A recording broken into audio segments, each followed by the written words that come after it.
Welcome back to another episode of Daily Draft Logs. We're looking at a Kaldheim Traditional Draft I did towards the beginning of the format. This is a deck that went 3-0, so let's see what we did and if we would change anything nowadays. Arena, of course, not saving first picks at this time, so we just see our first pick. Definitely wanted to just try out the rare, see how good it was.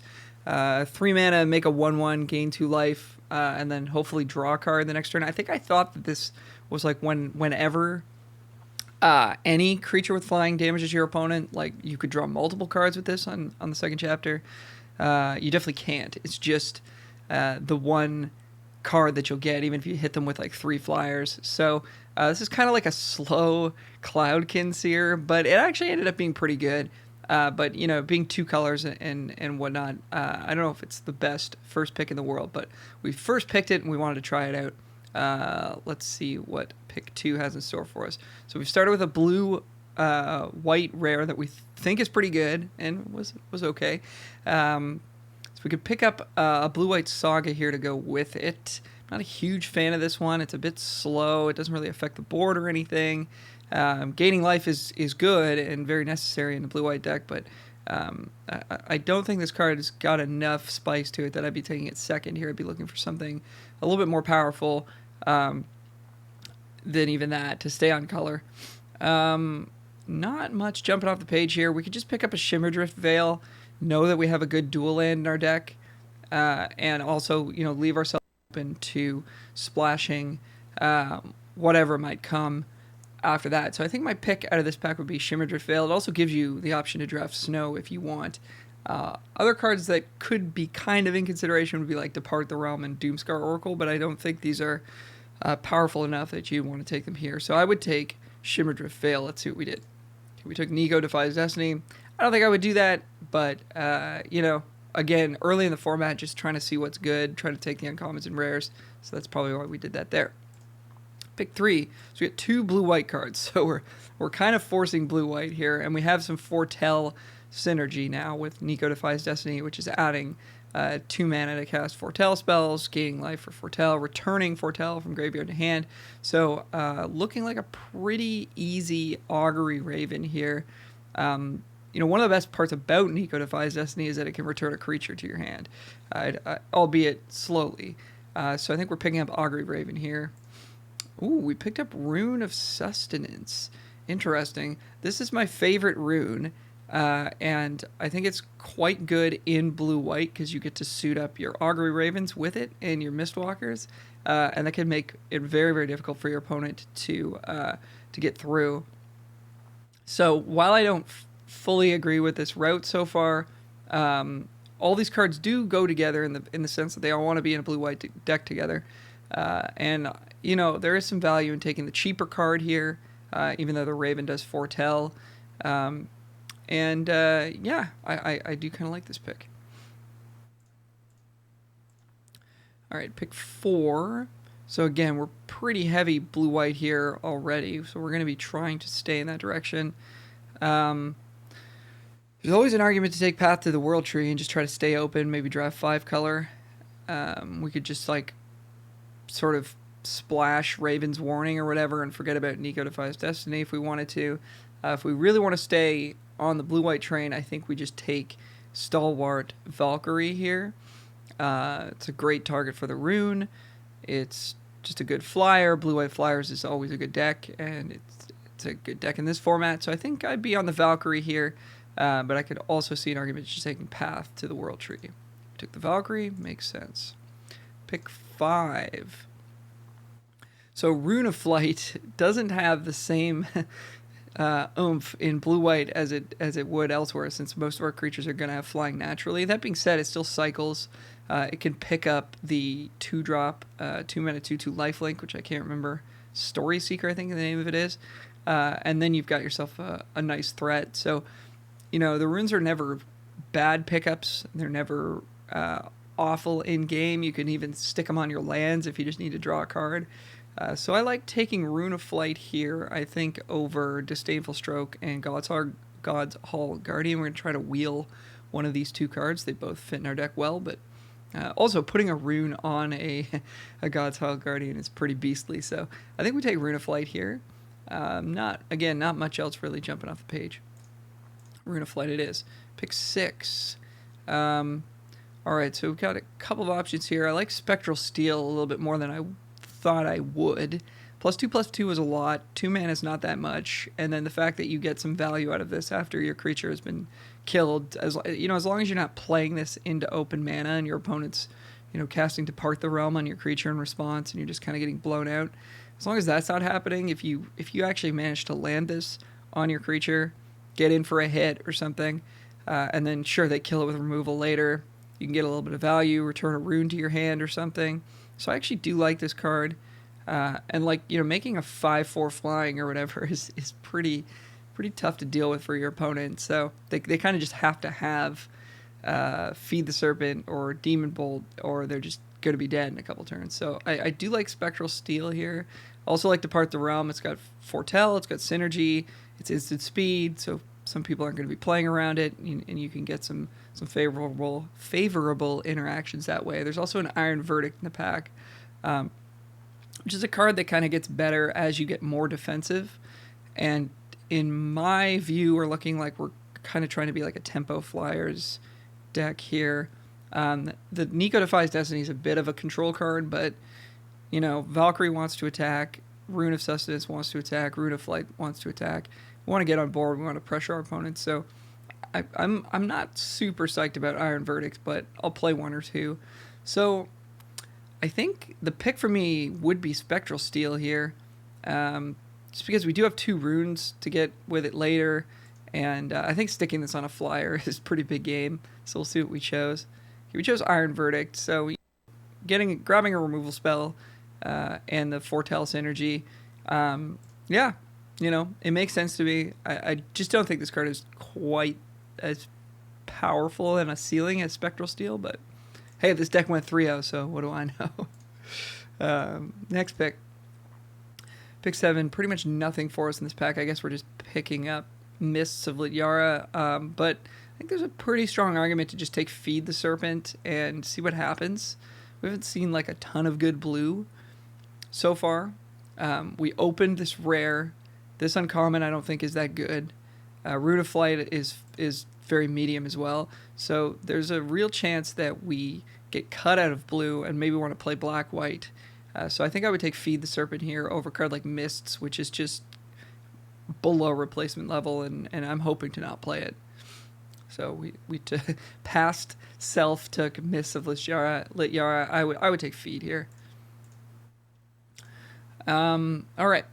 So now we got really just one option here, and that's the Glacial Floodplain. Make sure we have good mana. Super important. Having like a couple of dual lands in your deck amounts to so much more, so many more wins than you would think. But just like being able to cast your spells on time, you'll beat a bunch of people that can't cast their spells on time, and that's just a huge part of the game. Buying the monster looks really sweet, and we'll play one or two. We've got a rune. We've got a couple of ways to gain incidental life, so that makes this card a lot better. But and then after that, I would take Disdainful Stroke, but we're definitely just taking the land here if it was up to me, and we did. Nice. All right. And now here we can pick up a bind. Sweet. And rounding out this pack, Wheel of Depart the Realm. There's a very strong argument to just take Shimmerdrift Veil here for the reasons I described earlier about taking the dual lands, and I think that'd be the correct pick here. But obviously Depart is a totally fine card. But I'd be taking the land. We can get these later. Wheel Augury Raven. So it looks like blue's open. Take this land. Doesn't matter. Disdainful Stroke Wheels. Run Ashore. This is actually a playable card. I probably didn't run it in this version of the deck, being a little bit lower curve and tempo-y, but you can play this card, and it's actually pretty good. Better than it typically is. Okay, so that's pack 1. Pack 2. Kind of a stinker here. We're very, very, very much blue-white, so we're not going to take a card like Turgid unless we just want the Vault Progress or whatever. So I think you're looking at Iron Verdict versus Depart the Realm. Maybe Master Scald is in the conversation because we've got 2 sagas that we could get back with it, along with a bunch of auras that are going to end up in the yard. So we would like to play 1 or 2 Master Scald. Question is, do we need to spend this pick on it, or can we get it on the wheel when this pack comes back around? We've got 1 Depart so far. Creatures are kind of low. We've got 1, 2, 3. Yeah, we only have 3 creatures at the moment, so I think we want to take a creature here. The problem is that Giant Ox is not great, and Master Scald's a 5-drop, so that's tough. I mean, because we're so creature light, maybe we're going to be on the back foot a lot. We just want Iron Verdict to slow down our opponent so that we can get set and then get a couple flyers in play and take over the late game. So I think I'd be tempted to not take Master Scald here, as much as our deck would like to have 1 or 2. Probably just take Iron Verdict. That's what we did. All right, and now we get to pick up a Bound in Gold. This is just a solid removal spell for white. That's what we do. And finally, we see a creature we can grab here. Story Seeker as a 2-mana 2/2. We really need a 2-drop creature. We flying with our Rune of Flight, and gaining life is pretty nice, and all the rest of it. So, worth noting here, we're passing Shimmerdrift Veil, and that kind of hurts, but we really need to take this creature. So if we had taken this last pack, we wouldn't feel that tension there, but we really need to take this creature, so we're going to take it here, and we did. Okay. Now these lands are just flying around like candy here, so we'll take Shimmerdrift Veil here, I guess. Scorn Effigy does have Foretell, but it's not a very good card, so I think we're just taking the land, and we did. All right. More of these lands, wow. Okay, well, we probably don't need to take the 3rd one. Although, again, just having good mana, there's really nothing else going on in this pack, so I think I would take it here, but we also need creatures pretty badly. We've got the Rune of Flight for God's Hall Guardian, and this one just wears runes extremely well. 3/6 lifelink is also absurdly good. Or 5/8 vigilance with our Spectral Steel. Oh no, we didn't take that. If we had, though, that'd be sweet. So I could see taking God's Hall Guardian here, just because we need creatures that badly. That's what we did. And I mean, we can make that pick because we've taken a couple of lands, eaten our vegetables or whatever, so we have good mana. All right, and this pack, I think we take another Rune of Flight just to have something to do on turn 2. Our creature count is pretty low, which is scary, but having a bunch of 4 to 6 drop creatures in your deck doesn't really count as having a good creature count. So, worst case scenario, we cycle one of these early or whatever. Hopefully, we see some cheap creatures in the rest of this pack in pack 3 that we can use. Okay, we took the God's Hall Guardian, so a nod to the low creature count for sure. But I think I'd take the Rune here. We've got time. We don't need to be taking high drops like that. Okay, this pick. I think at this point might be Bergstrider. This card's kind of a house. We've got 2 snow sources to make it pop off, but even if we don't end up using snow on it, it's still pretty good. 5 mana 4/4 that taps something is pretty sweet. But I mean, this deck is interested in winning in the air, even though our creature count's kind of low. We do have a rune and a couple of good flyers, so I think that probably the safest pick out of this pack is Doomscar Oracle. It's going to give us something to do early. And, any double spelling that we do, we can gain a little bit of life, stay in it, and win with our flyers. So, I like picking up Doomscar here over Scald and Bergstrider just because it's the cheaper card, and I think that's generally the right way to go. Let's see what we did. Yes, we did. It's also a little bit higher on that card back at the start of the format, so I'm kind of remembering that now. All right, pick 8. We're just going to grab Carful Harbinger just to have something to do on turn 2. And let's round out this pack with Wheel Master Scald. Very nice. We're going to jam that in here with our Sagas and our Auras. That feels real nice. Disdainful Stroke on the wheel is nice. Liara Kinseekers. This is a pretty playable card. Again, we need creatures very badly, and it's the only playable blue card in this pack, so we're going to grab it. Scorn Hopefully we don't have to play, but maybe. Another one. Great. Okay, pack 3. Let's check it out. Ooh, boy. Okay. So this card, Cyclone Summoner, super, super powerful. This can get you out of situations that no other card can do. I almost beat the, what's it called? The Coma or something? The blue-green serpent that makes a 3/3 every turn and is indestructible and taps all your stuff and can't be countered and whatever. I almost beat that card just by playing this guy, just bouncing their whole board and starting to attack them. They were able to get back in it. But anyways, super powerful. We should snap it up here.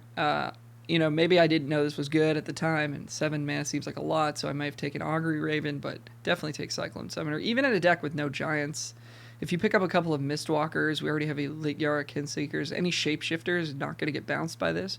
So if you have a couple of Shapeshifters in play, you bounce their whole board, and you've got a 7/7 and 1 or 2 other creatures, and it's just like impossible for them to beat you there. So we definitely should have taken that here. We took the Raven. Not the pick I would make today. All right, now we're starting to get worried about our creature count, but I think we'd take Bind the Monster, have more ways to remove our opponent's stuff. We've got a good amount of life gain, and we did just pick up a Raven, so we're not feeling horrible about our creature situation. So I think we pick up Bind. Yep. And I think we pick up another Rune here. We just picked up our second Bind the Monster, so we need to gain life. Rune can do that. Putting Rune on Raven is real nice, so that seems like an easy pickup. And the more cards you have in your deck that say draw a card on them, the better your deck is, right? The more cards you're gonna see, the more land drops you're gonna hit. The more creatures you're gonna be able to play. Even if the effect on the card is not super meaningful, as long as you're not playing Revitalize or something that just literally does almost nothing. Like this, putting lifelink on a creature is a pretty good effect, and then drawing a card is always good. So for 2 mana, pick up that Rune. This is a tough one. We want Behold because Behold is great. We also want Mistwalker because Mistwalker is great and we need creatures. So let's see. We've got 1, 2, 3. Don't really want to play these. 4, 5, 6, 7, 8, 9, 10, 11. So we're not doing too badly for creatures. I think we pick up Behold here because, again, card draw is just so good in this format. Okay, we actually took Mistwalker. Worried about the creature count. I can respect that. We have a lot of card draw with the runes and stuff. I think I would still take Behold here, but Mistwalker's pretty sweet too. I think those are the 2 cards that are in contention, but anyways, that's what we did. And next pack, I guess we're picking up Doomscar Oracle. Again, need creatures, gains life, a little bit of double spell action, gives us something to do early. We want to have lots of stuff to do early, always, in draft. I'll pick up another Scald here, I guess. Yeah, for those sagas. And then there's nothing here. We just take Snow Plains that I don't even think needs to go in our deck because we have no snow stuff. Okay, here's a pick that I would make differently. Definitely want to grab Glimpse the Cosmos, especially having passed that Behold the Multiverse and picking up Mistwalker. We already have Lit Yara Kinseekers in the deck, so even with 2 Changelings, this card is going to flash back a good amount of the time because it says you can cast it from your graveyard again if you have a giant in play. So play it for 2 mana, look at the top 3, take 1. That's decent, but getting to do that again for a single blue once we land our Mistwalker in play is super powerful. I think most people know how good this card is at this point. I didn't, clearly, at the beginning of the format. Sorry about that little noise there. But anyways, card's dope. Take it. This card is pretty bad. Although, look at your own. Target yourself if you're going to play this card. I know it's not good, but if you're going to play it, target yourself most of the time. Because you might, it's like a scry, right? You might need to find a land. Oh, good, there's a land on top. I'll put it back.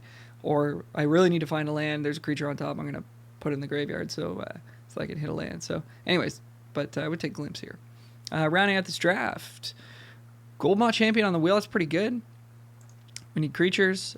Harbinger is fine. We have a few Foretell things. We got double God's Hall. We've got double Augury Raven.